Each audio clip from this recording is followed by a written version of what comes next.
I actually don't have any problems at all with the word nationalism. I think that it gets, the definition gets poisoned by elitists that actually want globalism. Globalism is what I don't want. So when you think about, whenever we say nationalism, the first thing people think about, at least in America, is Hitler. You know, he was a National Socialist, but if Hitler just wanted to make Germany great and have things run well, okay, fine. The problem is that he had dreams outside of Germany. He wanted to globalize. He wanted everybody to be German, everybody to be speaking German, everybody to look a different way. That's not, to me, that's not nationalism.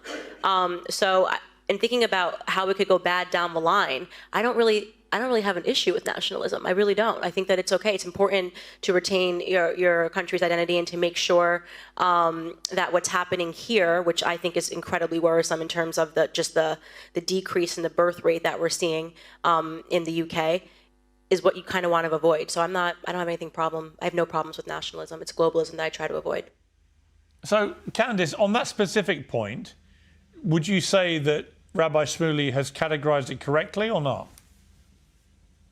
He's just openly lying, and that's why he didn't want you to play the clip. I was in the UK, by the way.